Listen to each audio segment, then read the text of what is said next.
Hello students, in today's class we will discuss interest on drawings in different methods. In last class we have discussed interest on drawings in direct method, but in today's class we will discuss some other methods which comes under interest on drawings. When amount of withdrawn is given but date is not given. The amount of withdraw, how much amount has withdrawn by a partner is given in the problem, but on which day but the date of withdrawn is not given in the problem. At that time, how to solve the problem?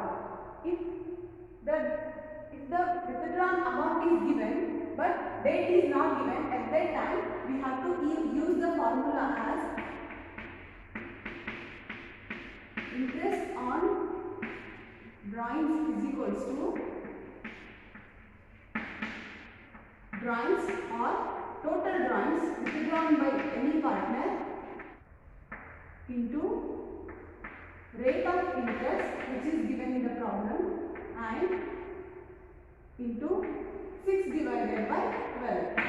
If in the case the amount of withdrawn is given but the date of withdrawn is not given, at that time we have to assume and we have to consider as 6 divided by 12, or in the middle of the year the amount of drawings has drawn by a partner.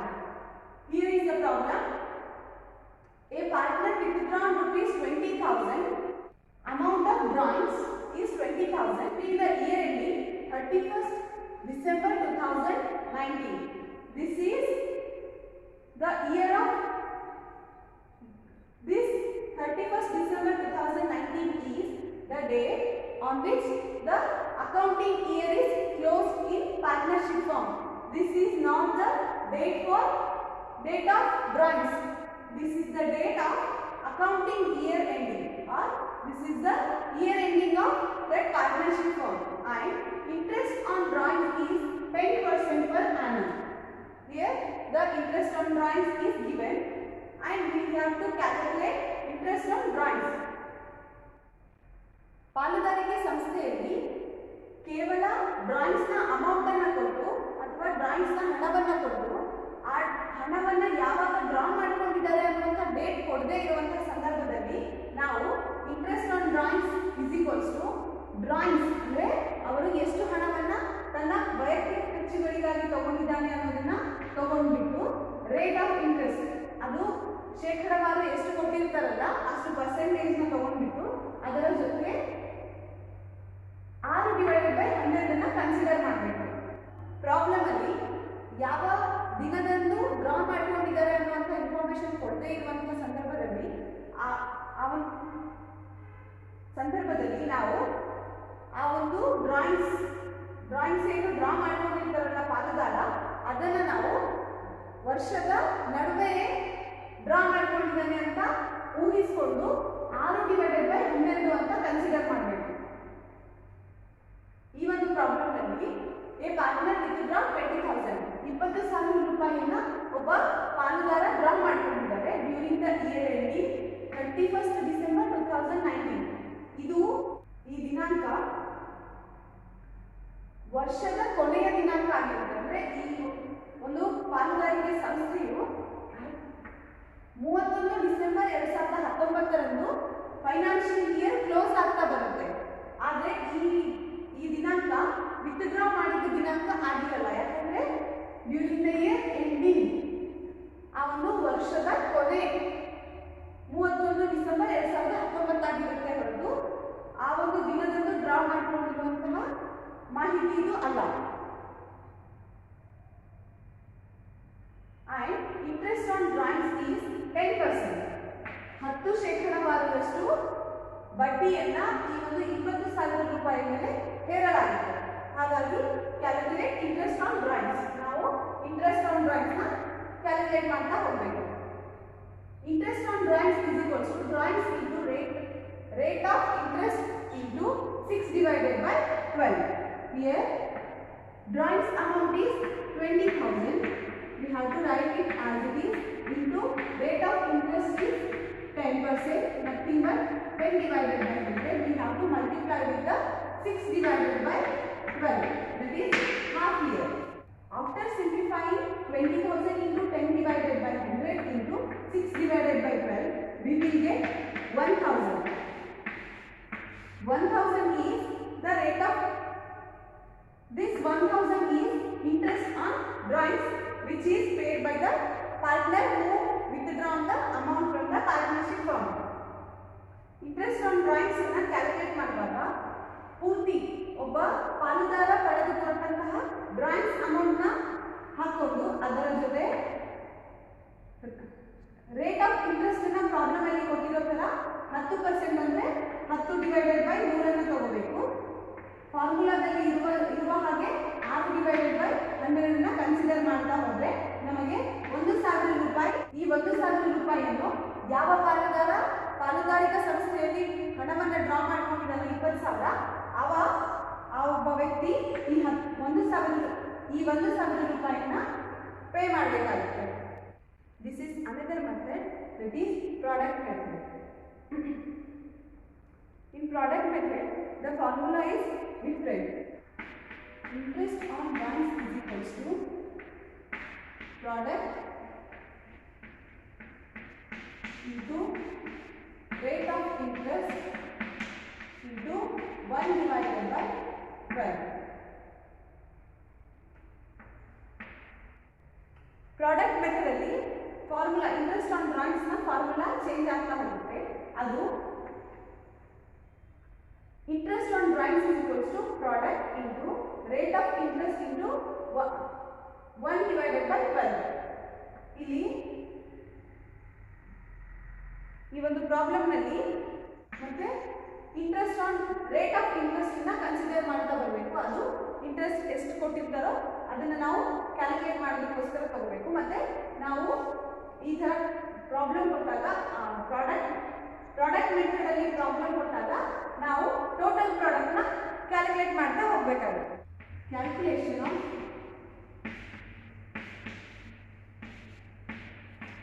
Product.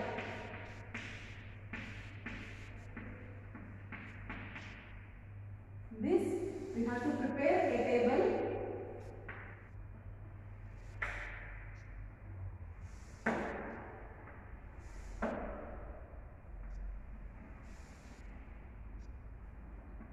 This is date column, it is amount column or drawings column which is drawn by a partner. This is month column and this is product column. We have to calculate product to calculate the interest on drawings. Here the date is 29 to 2019. 29 to 2019. The amount is 2,000. This is 29/2 means this is the last date of the month. So we have to calculate from the third month, that is February is completed. 29th February means second month or February month is completed. After February he drawn 2,000. So partner should pay the interest on drawings from March, that is third month. March, April, May, June, July, August, September, October, November, December means total is 10 months.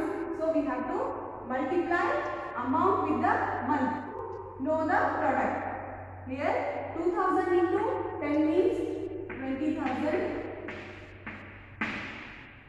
And then second one is 1/6/2019.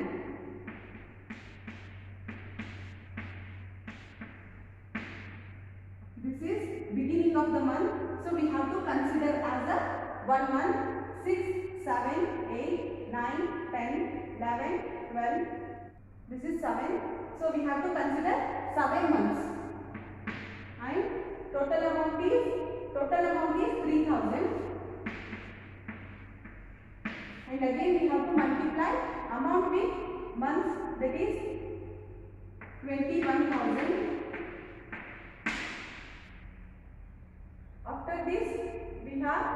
next entry on 31st 8 2019.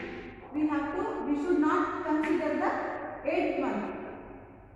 The partner will pay the interest on drawings from 9th month. So 9, 10, 11, 12. So he should pay 4 months interest of 5,000. Multiply amount with months, we will get 20,000. And the last one is November 1st or 1/11/2019. So this is also beginning of the month. So we have to consider the 11th month because partner will pay the 11th month's interest also. 11, 12. So he should pay 2 months interest, that is 4,000. Then the total will be 8,000 when 4,000 will be multiplied with the 2. When 4,000 is multiplied with the 2, we will get 8,000. Then we have to total it. The total will be 69,000. Now product calculate ಮಾಡಬೇಕಾಗುತ್ತೆ. product calculate ಮಾಡೋದಕ್ಕೋಸ್ಕರ ಈ ಒಂದು table ನ consider ಮಾಡಬೇಕು. ಅದರ ಮೊದಲನೇದಾಗಿ date, ದಿನಾಂಕ, draw ಮಾಡಿದಂತಹ ಅಮೌಂಟ್ ಮತ್ತೆ ಎಷ್ಟು ತಿಂಗಳವರೆಗೆ ಅಥವಾ ಎಷ್ಟು ತಿಂಗಳ ಇಂಟ್ರೆಸ್ಟ್ ಅಥವಾ ಎಷ್ಟು ತಿಂಗಳ ಪಾಲುದಾರ ಎಷ್ಟು ತಿಂಗಳ ಇಂಟ್ರೆಸ್ಟ್ ಅನ್ನ ಅಥವಾ ಬಡ್ಡಿಯನ್ನ ಆ ಒಂದು ಡ್ರಾಯಿಂಗ್ಸ್ ಮೇಲೆ ಕಟ್ಟಬೇಕು ಅನ್ನೋದನ್ನ ನಾವು ಕ್ಯಾಲ್ಕುಲೇಟ್ ಮಾಡ್ತಾ ಹೋಗಬೇಕು. ಅದಾದ್ಮೇಲೆ ಅದನ್ನ ಪ್ರಾಡಕ್ಟ್ ಗೆ ಕನ್ವರ್ಟ್ ಮಾಡ್ತಾ ಹೋಗಬೇಕು. ಫಸ್ಟ್ ಅಲ್ಲಿ 29ನೇ ತಾರೀಕು 2ನೇ ತಿಂಗಳು 29 ಫೆಬ್ರವರಿ, ಮೊದಲನೇದಾಗಿ ಫೆಬ್ರವರಿ 29, 2019ಕ್ಕೆ 2,000 ರೂಪಾಯಿನ ಡ್ರಾ ಮಾಡಿರ್ತಾನೆ. ಇಲ್ಲಿ ಕ್ವಶನ್ ಅಲ್ಲಿ ಇದೆಯಲ್ಲ ಅದೇ ತರ ಫೆಬ್ರವರಿ 29ನೇ ತಾರೀಕಿಗೆ ಡ್ರಾ ಮಾಡಿದ್ರು ಅಂತಂದ್ರೆ ಫೆಬ್ರವರಿ ತಿಂಗಳ ಇಂಟ್ರೆಸ್ಟ್ ಅನ್ನ ಅವನು ಪೇ ಮಾಡೋ ಅವಶ್ಯಕತೆ ಇರಲ್ಲ. ಹಾಗಾಗಿ ನಾವು ಫೆಬ್ರವರಿನ ಕನ್ಸಿಡರ್ ಮಾಡೋ ಅವಶ್ಯಕತೆ ಇರಲ್ಲ. ಅದರ ಬದಲು March, April, May, June, July, August, September, October, November ಮತ್ತೆ ಡಿಸೆಂಬರ್. ಹಾಗಾಗಿ 10 ತಿಂಗಳ ಇಂಟ್ರೆಸ್ಟ್ ಅನ್ನ ಆ ಒಬ್ಬ ವ್ಯಕ್ತಿ ಪೇ ಮಾಡಬೇಕಾಗುತ್ತೆ. 2,000 ರೂಪಾಯಿಯನ್ನ ಪ್ರತಿ ತಿಂಗಳು ಪೇ ಮಾಡಬೇಕು ಅಂತಂದ್ರೆ ವರ್ಷಕ್ಕೆ ಅಥವಾ 10 ತಿಂಗಳಿಗೆ 20,000 ರೂಪಾಯಿ ಆಗುತ್ತೆ. ನಾವಿಲ್ಲಿ ಪ್ರಾಬ್ಲಮ್ ಅಲ್ಲಿ ಕೊಟ್ಟಿರೋ ತರ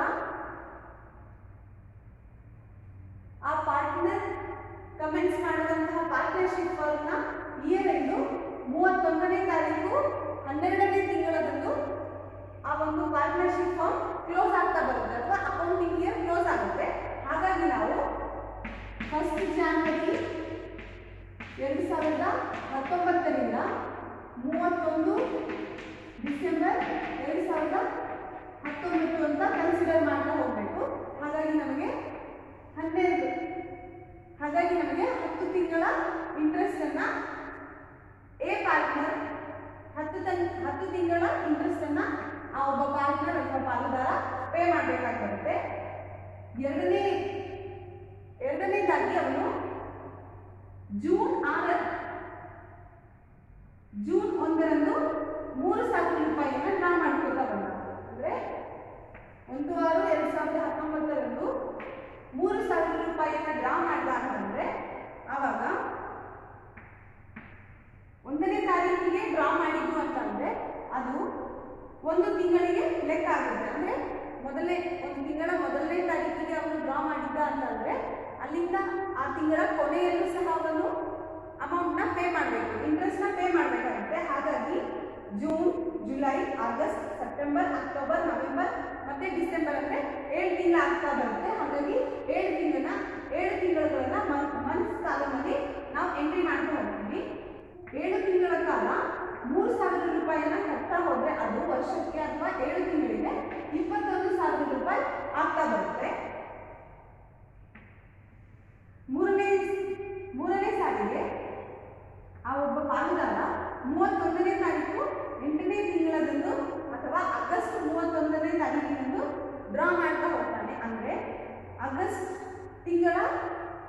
ಬಡ್ಡಿಯನ್ನು ಕಟ್ಟುವಂತಹ ಅವಶ್ಯಕತೆ ಇರಲ್ಲ. ಹಾಗಾಗಿ ಆ ಒಂದು ಆಗಸ್ಟನ್ನು ಬಿಟ್ಟು ನೆಕ್ಸ್ಟ್ ಮಂತ್ ಅಂದರೆ ಸೆಪ್ಟೆಂಬರ್, ಅಕ್ಟೋಬರ್, ನವೆಂಬರ್ ಮತ್ತು ಡಿಸೆಂಬರ್ ಈ 4 ತಿಂಗಳುಗಳ ಇಂಟ್ರೆಸ್ಟನ್ನು ಆ ಒಬ್ಬ ವ್ಯಕ್ತಿ ಪೇ ಮಾಡಬೇಕಾಗುತ್ತೆ. ಅದು 5,000 ರೂಪಾಯಿ ಪೇ ಮಾಡಬೇಕಾಗುತ್ತೆ. 5,000 4 ತಿಂಗಳು ಪೇ ಮಾಡಿದ್ರೆ ಅದು 20,000 ರೂಪಾಯಿ ಆಗುತ್ತೆ. ಕೊನೆಯದಾಗಿ ನವೆಂಬರ್ 1ನೇ ತಾರೀಕಿನಂದು ಆ ಒಬ್ಬ ವ್ಯಕ್ತಿ ಅಮೌಂಟನ್ನು ಡ್ರಾ ಮಾಡ್ಕೊಂಡ. 1ನೇ ತಾರೀಕಿಗೆ ಡ್ರಾ ಮಾಡ್ಕೊಂಡಿರೋ ಕಾರಣ ಆ ತಿಂಗಳ ಬಡ್ಡಿಯನ್ನು ಸಹ ಆ ಒಬ್ಬ ವ್ಯಕ್ತಿ ಕಟ್ಟಬೇಕಾಗುತ್ತೆ. ಅವನು 4,000 ರೂಪಾಯಿಯನ್ನು ಡ್ರಾ ಮಾಡ್ಕೊಂಡಿರ್ತಾನೆ. ಹಾಗಾಗಿ ನವೆಂಬರ್ ಮತ್ತು ಡಿಸೆಂಬರ್ ಆ 2 ತಿಂಗಳ ಬಡ್ಡಿಯನ್ನು ಕಟ್ಟಬೇಕಾಗಿ ಬರುತ್ತೆ. ಹಾಗಾಗಿ ಇಲ್ಲಿ 2 ಅಂತ ನಾವು ಮನಸ್ಸಲ್ಲಿ ಮೆನ್ಷನ್ ಮಾಡ್ತಾ ಹೋಗ್ತೀವಿ. 4,000 ರೂಪಾಯಿಯನ್ನು 2 ತಿಂಗಳುಗಳ ಕಾಲ ಕಟ್ಟಿದ್ರೆ ಅದು 8,000 ರೂಪಾಯಿ ಆಗುತ್ತೆ. ಈ ಎಲ್ಲ ಪ್ರಾಡಕ್ಟ್ ಅಂದರೆ ಕ್ಯಾಲ್ಕುಲೇಟ್ ಮಾಡಿದ ಮೇಲೆ ಬಂದಿರತಕ್ಕಂಥ ಎಲ್ಲ ಅಮೌಂಟ್ನ ನಾವು ಟೋಟಲಲ್ಲಿ ಮೆನ್ಷನ್ ಮಾಡ್ತಾ ಹೋಗಬೇಕು. ಇದನ್ನು ನಾವು ಟೋಟಲ್ ಪ್ರಾಡಕ್ಟ್ ಅಂತ ಹೇಳ್ತೀವಿ.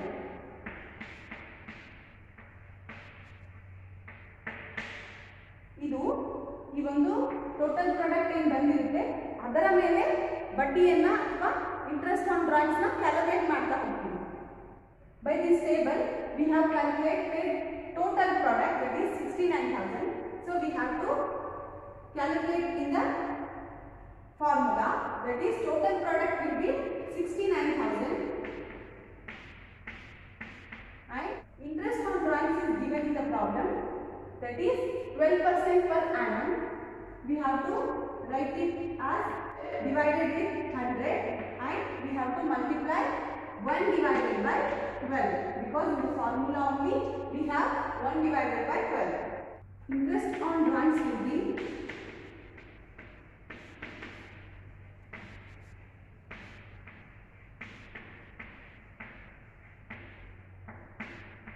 690 because these 12 will be get cancelled and these 2 will be get cancelled.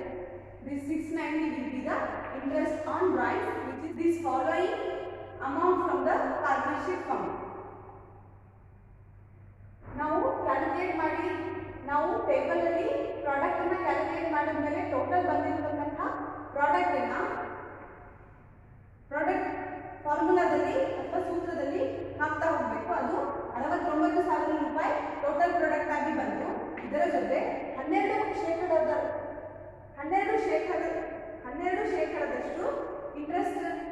ಇಂಟ್ರೆಸ್ಟ್ನ pay ಮಾಡಬೇಕಾಗಿರುತ್ತೆ. ಹಾಗಾಗಿ 12/100 ಆಗ್ತಾ ಬರುತ್ತೆ. ಮತ್ತೆ 1/12 ಫಾರ್ಮುಲಾದಲ್ಲಿ ಈಗಾಗಲೇ ಕೊಟ್ಟಿರ್ತಾರೆ, ಅದನ್ನು ನಾವು ಕನ್ಸಿಡರ್ ಮಾಡಬೇಕು. ಆಗ ನಮಗೆ 690 ರೂಪಾಯಿಯನ್ನು ಅವರು ಪ್ರತಿ ತಿಂಗಳು ಕಟ್ತಾ ಹೋಗ್ತಾರೆ. 690 ರೂಪಾಯಿ ಇಂಟ್ರೆಸ್ಟ್ ಆನ್ ಡ್ರಾಯಿಂಗ್ಸ್ ಬರುತ್ತೆ. ಈ ಎಲ್ಲ ಕೇಸ್ಗಳಲ್ಲಿ ನಾವು ಕ್ಯಾಲ್ಕುಲೇಟ್ ಮಾಡಿದ ಮೇಲೆ ಬರೋದು 690 ರೂಪಾಯಿ. ಹಾಗಾಗಿ ಪ್ರತಿ ತಿಂಗಳು ಈ 69,000 ರೂಪಾಯಿ ಮೇಲೆ 12% ಇಂಟ್ರೆಸ್ಟ್ ಆನ್ ಡ್ರಾಯಿಂಗ್ಸ್ ಅಂತ ಇದ್ದಾಗ ಅದು ಪ್ರಾಡಕ್ಟ್ ಮೆಥಡಲ್ಲಿ ತಂದಾಗ ನಮಗೆ 690